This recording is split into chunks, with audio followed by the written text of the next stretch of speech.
할렐루야. 한 주간 평안했습니까?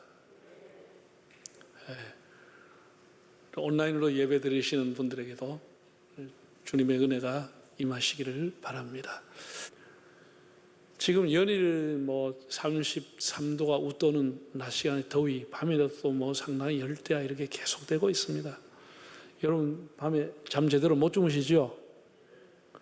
이럴 때 참 자가지고 아침까지 눈 떨어지게 잔다 이러면 대단한 사람입니다. 근데 자다가 선풍기 틀어야 되고, 이야, 왜 이렇게 더운지 모르겠네. 펄펄 끓어요, 지구가. 어떤 사람 수박통 끌어안고 산다, 아이스크림통 끌어안고 산다, 하루에도 아이스 커피 몇 잔을 마신다, 이런 사람도 있더라고요. 자, 오늘 본문의 말씀 짧지만 다시 한번 화면을 통해서 한번 읽어 보시겠습니다.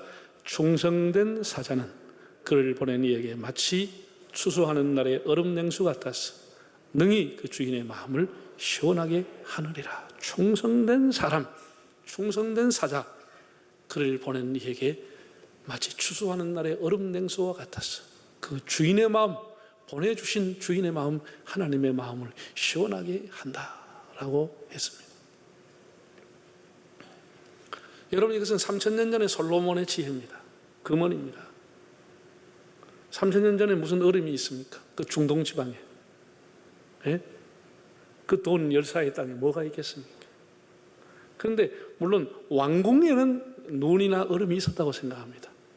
그게 레바논과의 국경선에 있는 헐몬산에서 만년설에서 내려오는 물, 만년설 얼어있는 그 산꼭대기의 눈, 얼음, 그것을 가지고 와서 우리나라 신라시대의 석빙고에서 얼음을 죄어가지고 임금에게 진사한 것처럼 왕궁에서는 시원한 냉수를 마셨으리라고 봅니다. 그러나 일반 평민들은 다 그림의 떡이죠. 그렇게 할 수가 없는 것이죠. 보관될 수도 없고. 이게 얼음이라고 번역되는데 히브리어 원어를 보면은 셜레그라고 하는 단어, 셜레그는 눈이라는 뜻입니다. 눈. 우리가 번역을 얼음이라고 해서 눈. 그리고 냉수라고 하는 것은 친나라고 하는 단어로 되어 있는데, 이것은 뾰족한 갈고리, 살을 도려내는 듯한 추위, 냉기, 살을 도려내는 듯한 추위, 이걸 가지고 친나라는 단어를 썼는데, 이 두 가지가 우리는 번역하기를 얼음, 냉수, 빙수라 이렇게 잘 번역을 했습니다.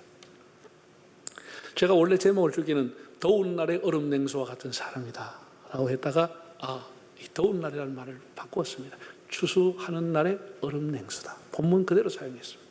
왜냐하면 여기는 굉장한 의미를 갖고 있기 때문에. 제가 이제 이 본문을 묵상하고 생각을 해봤습니다. 원래 중동은 더운 땅입니다. 원래 더운 땅이에요. 그리고 더운 날의 얼음 냉수보다도 추수하는 날이라고 하는 단어가 들어가 있어요. 추수하는 날. 중동 지방에서는 여름이 5월부터 시작이 됩니다. 그 5월과 6월 7월에 뭐 하느냐? 그의 첫 수확인 보리를 타작하는 거예요. 밀보리를 타작할 때입니다. 그래서 이게 맥추절이 되죠. 여러분, 이게 보리라고 하는 게 아까 그림 봤잖아요. 그 털이 삐쭉삐쭉 나와 있어요. 저도 시골에서 농사 짓는 분들 이렇게 모심기도 못줄도 잡아주고 보리 타작, 나락 타작 도와드렸는데 정말 힘든 게 보리 타작하는 거예요. 연세 든 분은 보리 타작 해본 분 다 아실 거예요. 어떤 타작보다도 제일 힘든 게 보리 타작이에요. 왜? 거기에 보리에서 나오는 그 까끄레기, 털 같은 이게 사람을 찌르는 거예요. 계속 이게 펄펄 날아가지고 옷에 그냥 기도 와가지고 따끔따끔하게 사람 몸을 계속 괴롭히는 거예요. 이거 벗고 씻어도 그게 따가운 게 저녁 내도록 벌겋게 이러다 끓고 하지 않아요? 이 까끄레기, 우리 경상도 말로 까끄레기. 여러분 손톱에 이 까시래기, 까끄레기 이거 잘못 건드렸다가 당겨버렸다가 피가 줄줄 나고, 아니면 여기다 염증이 생기는 거예요. 골병 드는 거예요. 까끄레기. 사람 아무것도 아닌 것처럼 보여도 이 까끄레기가 힘들게 하는 거예요. 안 그래도 6월 7월 되면 그게 40도 이상 올라가는 더위에 그것만해도 힘드는데 타작을 하면서 까끄레기가 온몸을 버텨가지고 찌르는 거 얼마나 힘들겠어요. 이걸 살로몬이 얘기한 거예요. 추수하는 날에 얼음 냉수와 같이 시원하게 해야 된다. 이렇게 덥고 까끌하기 때문에 막 까끌까끌하고 힘드는데 시원한 얼음 냉수, 세상에 그보다 더 맛있는 게 어디 있겠습니까? 그보다 더 시원하게 하는 게 뭐가 있겠습니까? 그때. 지금은 냉장고 있고 가거름 있지만 그때 그런 게 없어요. 세상에 그때 그 까끌하고 더운 날에 누가 얼음 냉수를 가왔다. 그 시원함 말로 할 수 없는 거죠. 이건 그렇게 이제 표현한 거. 누가 그러면 그런 얼음 냉수와 같은 사람이 되느냐? 충성된 사람이라 그랬어요. 충성된 사자라 그랬어요. 충성된 사람. 충성이라는 의미가 뭐냐? 오늘 그걸 한번 여러분과 함께 나누려고 합니다. 여기 단어가 히브리어로 아만이라고 한다는 아만이라고 하는 단어의 뜻은 신실하다, 확실하다, 믿음직하다. 그게 충성이라는 단어의 의미입니다. 우리가 한자로 쓰면은 마음 심자가 중심에 되어 있고 가운데 중자가 있는 그 충성이라고 뜨는데 우리의 한자의 뜻은 마음에서 진정성이 있는 마음, 진정성이 담겨져 있는 마음, 이걸 우리가 충성이라고 하는 거예요. 네, 충성이라. 저는 이 충성이라고 하는 단어를 생각하면은 이렇게 성경에 수많은 사람이 있지만 모세가 떠오르게 되는다. 어떤 단어 하면 그 사람이 연관된 이미지가 있잖아요. 모세가 떠오르게 되는 거예요. 모세. 자, 민수기 12장 7절 8절 한번 읽어보겠습니다. 내 종 모세와는 그렇지 아니하니 그는 내 온 집에 충성함이라. 이 하나님이 하신 말씀이에요. 하나님 뭐라고 했나? 모세는 내 집에 충성된 일꾼이다. 8절 그와는 내가 대면하여 명백히 말하고 은밀한 말로 하지 아니하며 그는 또 여호와의 형상을 보거늘 너희가 어찌하여 내 종 모세의 비방하기를 두려워하지 아니하느냐. 이게 이제 모세가 이방 여인인 구스 여인을 선택했을 때 미리암과 아론과 여러 지도자들이 항의하고 막 비난하고 폄하하고 했을 때 하나님이 나타나서 하신 말씀이에요. 그는 나의 온 집에 충성된 종이다. 너희가 함부로 그를 비난하거나 폄하하고 함부로 두려워하지 않고 왜 그렇게 함부로 하느냐. 하나님께 책망을 한 거예요. 뭐 때문에? 충성했다고 하는 거예요. 충성했다는 거예요. 여러분 모세의 삶을 우리가 참 이렇게 회상해 보면 참 애잔하다가 할까, 참 파란만장한 삶을 살았다 이렇게 보여집니다. 성경에 나오는 가장 역설적인 삶을 살았던 사람이 모세입니다. 그는 애굽의 바로의 종이면서 공주의 아들로 자랐어요. 강가에 버려질 운명으로 태어났으면서도 애굽의 왕궁에서 왕자로 살았습니다.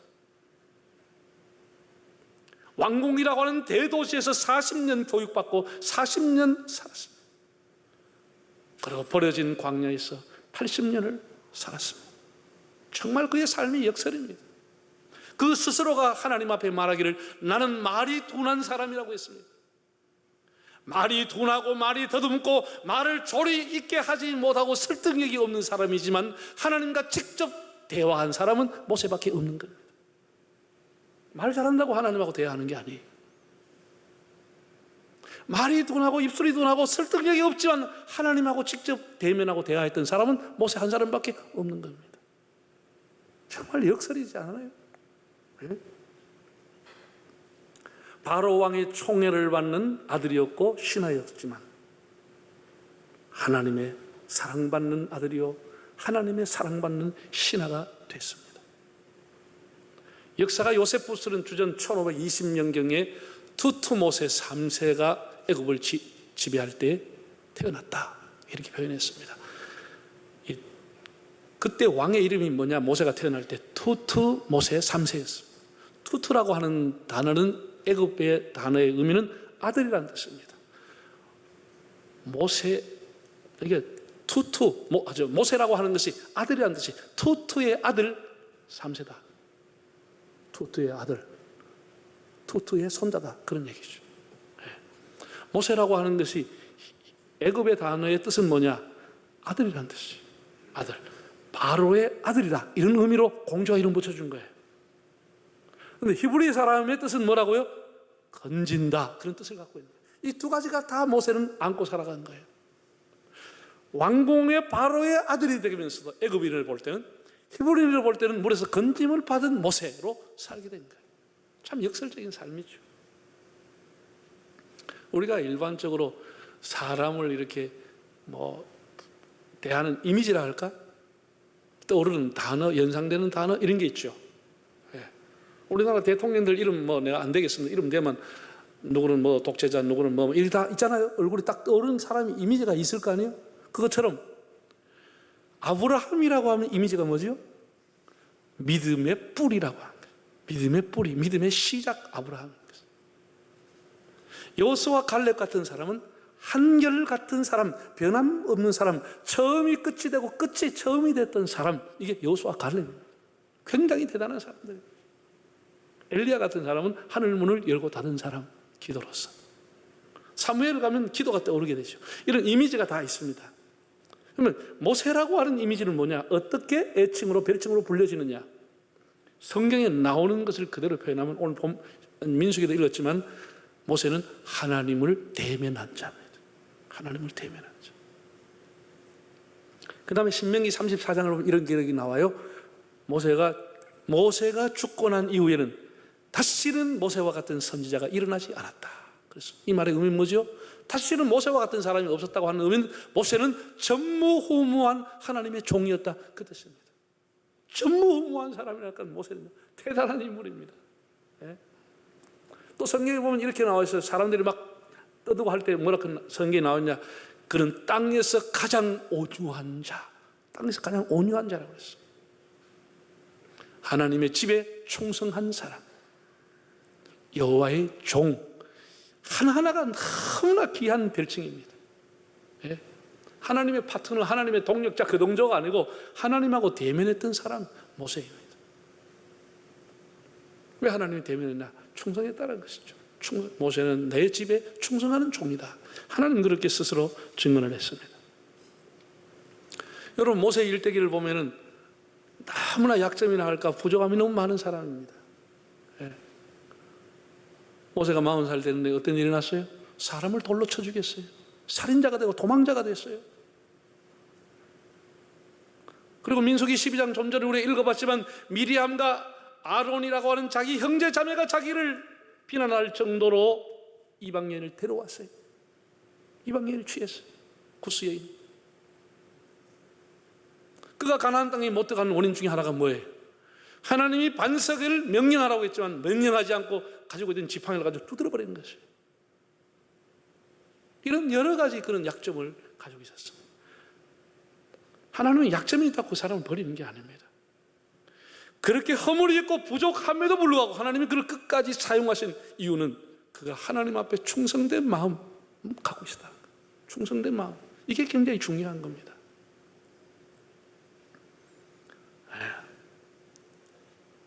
그는 하나님의 율법의 수혜자입니다. 이스라엘 되게 만든 율법, 그 율법의 직접 수혜자가 누구냐? 모세가 십계명과 율법을 받았습니다. 성막 설계도를 하나님 앞에 직접 받았어요.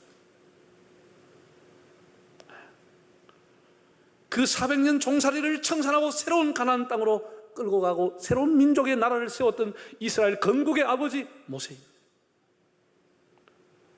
허물이 하나님 그렇게 귀하게 사용하신 거예요. 하나님이 그거는 부족하지만 그 보시기에 귀한 것이 있으니까 그렇게 사람을 사용해서 영혼을 구원하는 데 쓰임받게 되잖아요. 이 설교가 어려운 것은요, 이 설교 진짜 힘듭니다. 이틀 3일 땀 흘려가면서 방에서 땀 줄줄 흘리면서 준비해가지고 말 한마디 잘못하면 인터넷 떠올라가 사람 바보 돼버리는 거예요. 그 가지고 그 사람 일생을 공격하고 일생을 다 죽여버리는 거예요. 이런 악한 세상이 되어 있는 거예요. 악한 세상이. 그래 어려운 거예요. 남 앞에 쓴다고 하는 게 이렇게 어려운 거예요. 어려운 거예요. 물론 그렇다고 해서 그분의 욕설이 정당화할 수 있냐, 합리화할 수 있냐, 그건 아니라는 것이지. 그건 아니라는 것이지.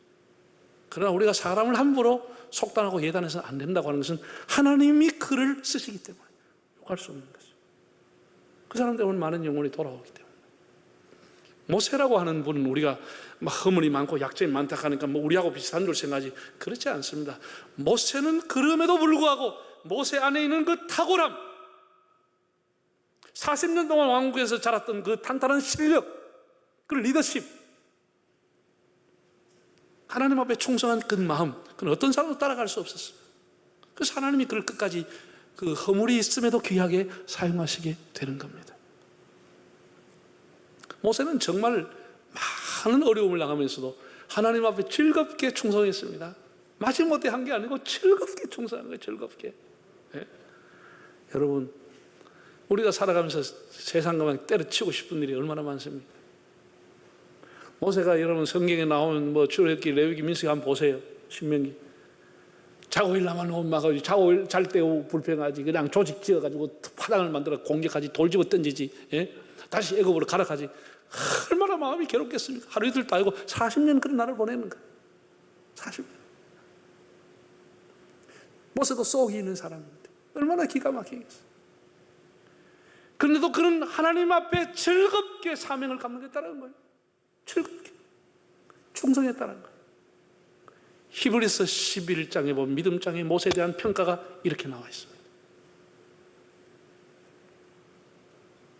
그는 바로의 공주의 아들이라 칭함을 거절하고 도리어 하나님의 백성과 함께 고난받기를 잠시 죄악의 낙을 누리는 것보다 더 기뻐했다. 바로의 공주의 아들이라는 왕궁에서의 얼음물을 마셔가면서 시원하게 살아가고 밑에 사람을 부리는 그 자리, 그 일시의 쾌락보다는 하나님의 백성과 함께 고난받기를 더 기뻐했다는 것이죠.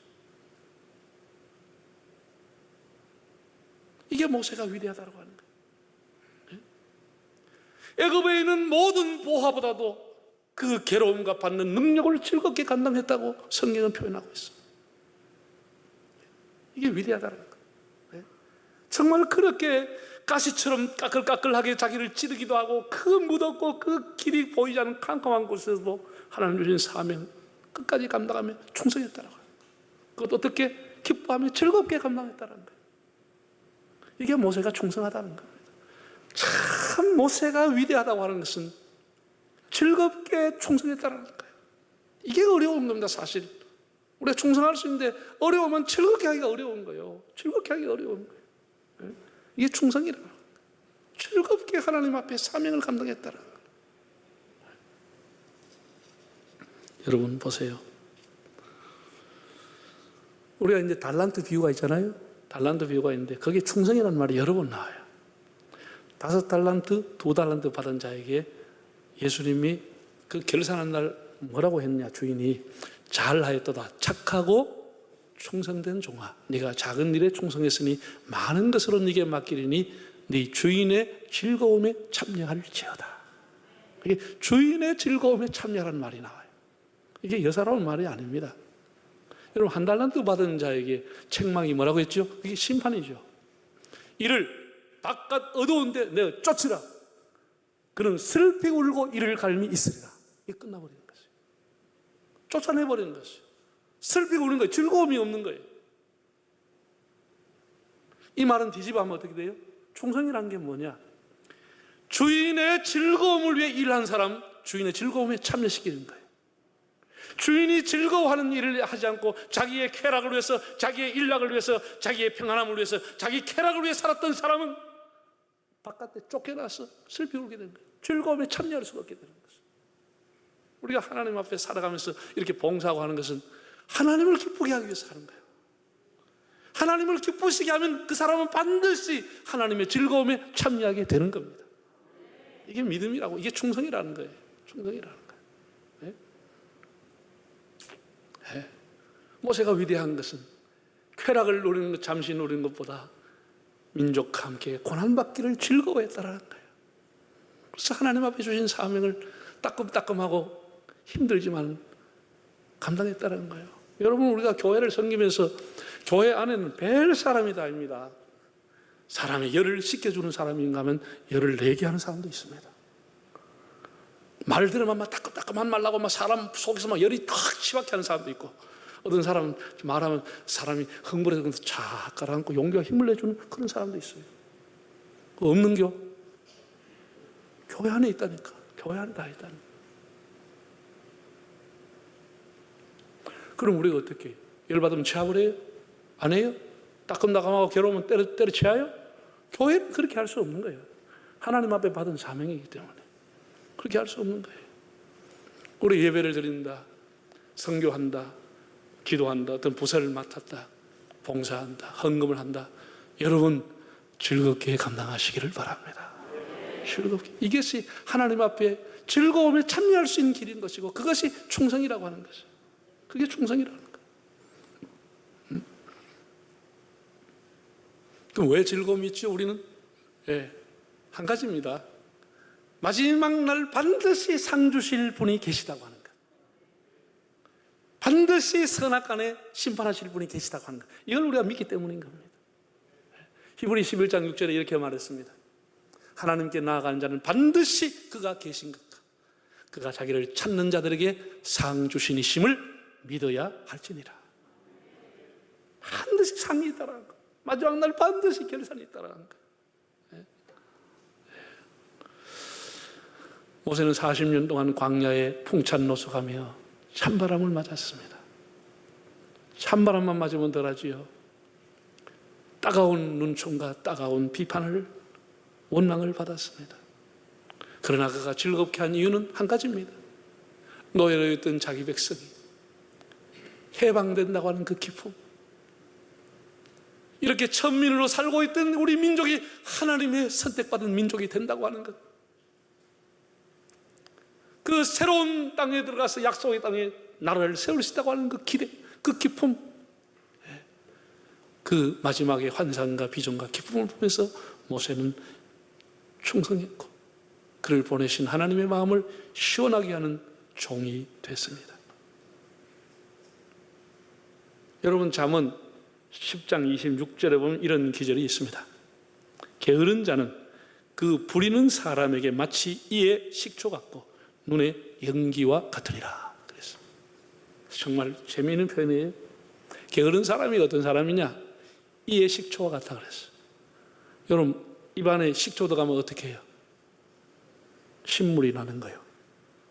이에 식초 들어가면 싱글싱글 웃을 수 있습니까? 자연스럽게 인상이 찌그러지는 거예요. 얼굴이 찌그러지는 거예요.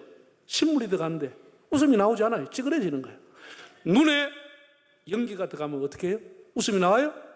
눈도 못 뜨고 매그러워가지고 인상이 찌그러지는 거예요. 눈물이 질질 나는 거예요. 누가? 게으른 사람이 그와 같다라는 거예요. 게으른 사람이 눈에 연기와 같다 그랬어요. 이거는 얼음 냉수와 완전히 반대 비유인 것이에요. 눈에 연기처럼 매우라 하는 인생이야. 눈물 나게 하는 인생이야. 눈물 나게 하는 인생. 우리가 사람에게 그렇게 취급받으면 되겠어요? 여러분 회사원입니까? 여러분 회사에 다니시면 회사의 사장님이나 윗사람에게 눈의 연기처럼 되지 말고 주인의 마음, 사장의 마음을 시원하게 하는 사람이 되기 바랍니다. 인상이 찌그러지는 사람 되게 하지 말고 눈살이 찌푸려지는 사람 되게 하지 말고 그냥 생글생글 즐겁게 부지런하게 겸손하게 그렇게 하면은 그 위에 사람 볼 때 얼마나 산소 같은 사람이 되겠어요? 얼마나 즐겁겠어요? 네? 이에 식초 같은 사람, 눈에 연기같이 메우라서 눈물 나게 하는 이렇게 우리 인생을 살아가면 안 되는 거예요. 네? 안 되는 거예요. 사랑하는 여러분, 제가 교회 일 해보잖아요. 많은 사람들 해보잖아요. 충성된 사람은 항상 방법을 찾습니다. 아무리 어려워도 아무리 힘들어도 여기 방법이 없나 길이 없나 탈출구가 없나 회의를 하고 또 아이디어를 쓰고 잠을 못 자고 새벽에 일어나서도 기도하면서 길을 찾으려고 하는 사람이 충성된 사람인 거예요. 게으른 사람 어떤 사람이죠? 변명거리 찾고 핑계거리 찾고 일하라는 거리를 찾고 습관적으로 그냥 하다 말아버리는 거예요. 이게 충성된 사람과의 차이인 것입니다.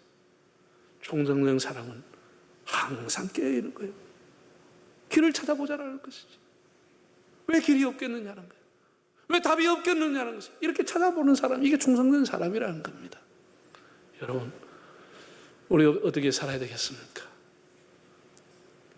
눈의 연기처럼 남의 눈에 눈물 나고 매우롭게 하고 찌그럽게 하는 그런 삶을 살지 말고 모세처럼 추수하는 날에 얼음 냉소와 같이 사람을 시원하게 하며 살아가는 여러분의 삶이 되시기를 바랍니다.